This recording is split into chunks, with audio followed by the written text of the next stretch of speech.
Hey everyone, and welcome to The Explainer. Today, we're unpacking a piece of history that honestly sounds like a discarded Hollywood script, but I promise you, it is entirely real.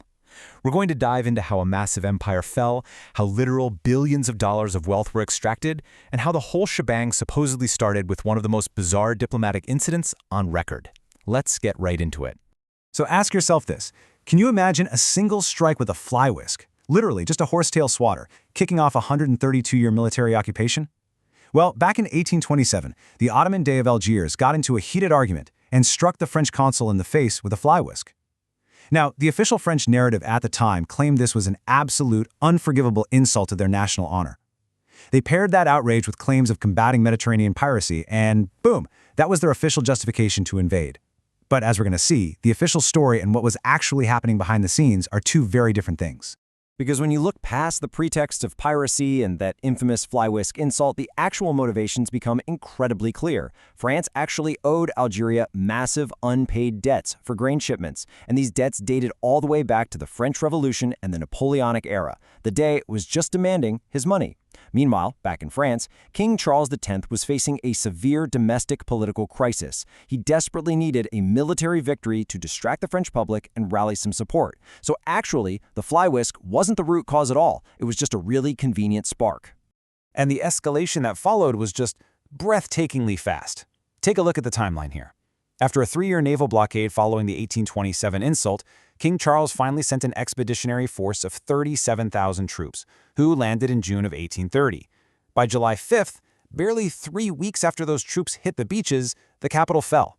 The Dey surrendered and was shipped off into exile. Literally, in less than a month, a centralized Ottoman regency that had controlled the region for 300 years just completely collapsed. 132 years. That incredibly rapid regime change ignited a reality that lasted well over a century. What started out as a quick military invasion morphed into 132 years of colonial rule. It completely upended the political, social, and economic structures of the entire region, and it didn't end until Algerian independence was finally achieved in 1962. Now, what immediately followed the fall of Algiers wasn't just occupation. It was a highly organized, systemic plunder. By 1843, French colonial authorities decided to just confiscate Islamic endowments all across the country, entirely ignoring the initial treaty of surrender that promised to protect religious property. They seized incredibly fertile agricultural lands to hand straight over to European settlers, and they systematically emptied the treasury of the deposed leadership. To really wrap your head around the sheer scale of this extraction, think about this, 110 tons. That is the weight of the gold and silver looted from the Emirates Palace in the Bab al-Jadid area of Algiers alone. We're talking over 7 tons of pure gold and 108 tons of silver, plus precious stones and foreign currency. It was a massive, immediate transfer of wealth right out of North Africa and straight into French coffers. To put that into perspective for us today, modern estimates put the value of the wealth looted during this period at roughly $180 billion. Let that sink in for a second.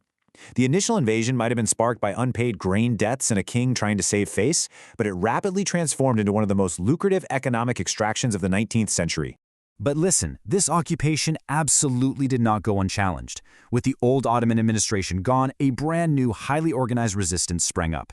In 1832, a 24-year-old scholar named Emir Abd al-Qadir did something truly incredible. He united these fragmented, independent tribes across western and central Algeria to create a cohesive, sovereign state, an emirate. This wasn't just a loose rebellion. It had its own administration, its own mint, and a standing army dedicated to systematically resisting French expansion.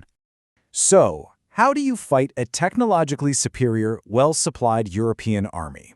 Abd al-Qadir used brilliant asymmetric warfare. First off, he used what's called a smala, which is basically a massive mobile capital housing thousands of people that could literally just pack up and move to evade capture. Second, he used scorched earth retreats to deny the French troops any local resources. And third, his tribal cavalry carried out devastating hit-and-run guerrilla ambushes. And it worked. For years, he completely frustrated the French military, even forcing them to sign treaties that recognized his sovereignty. But right around 1840, the French pivoted their strategy. General Thomas Robert Bugeaud had this rather chilling realization. He saw that fighting Abdul Qadir conventionally just wasn't working. So Bugeaud completely shifted the military doctrine. As he famously put it, in Europe we don't just make war against armies, we make war against interests. He realized that to defeat the resistance, he had to completely destroy the economic and agricultural foundations that kept the Algerian people alive. Which brings us to how that doctrine played out on the ground, the razzias. These were basically highly mobile columns of French troops deployed to systematically ravage the countryside. They burned down tribal villages, they destroyed harvests, they literally chopped down generational fruit trees, and they seized all the livestock. The explicit goal here? To induce famine. It was a brutal form of counterinsurgency designed to starve the population into submission and completely break the logistical backbone of the resistance. The absolute extreme of this total war strategy can be seen in documented tactics like the enfumades. In 1845, during one of these operations, a French colonel trapped roughly 800 members of the Ouladria tribe, and we're talking men, women, and children here, inside the Dahra caves. They sealed the entrances, lit massive fires, and deliberately asphyxiated everyone inside. Now, while this did spark a scandal in the French press at the time, military leadership actually endorsed it as a necessary, brutal measure to force tribal submission. The demographic toll of this total war was just staggering. Check out these numbers. In 1830, the indigenous population was roughly 3 million. Just 2 decades later, by 1851, it had collapsed to 2.5 million. Hundreds of thousands of lives were lost. And this wasn't just from direct combat. A huge portion of this was from the widespread famine and disease that swept through after the deliberate destruction of the country's agriculture. Because of the sheer scale of those statistics, historians today are actually deeply divided on how to legally and historically classify this era. On one side, some scholars argue it was a genocidal conquest, pointing to policies that were explicitly designed to destroy the society, citing up to 1.65 million deaths. On the other side, other historians classify it as a highly brutal counterinsurgency. They argue the deaths were mostly indirect results of famine rather than a centralized extermination policy, noting that the population did eventually rebound. It is an ongoing, objective historical debate, but regardless of which label you use, the level of devastation is undeniable.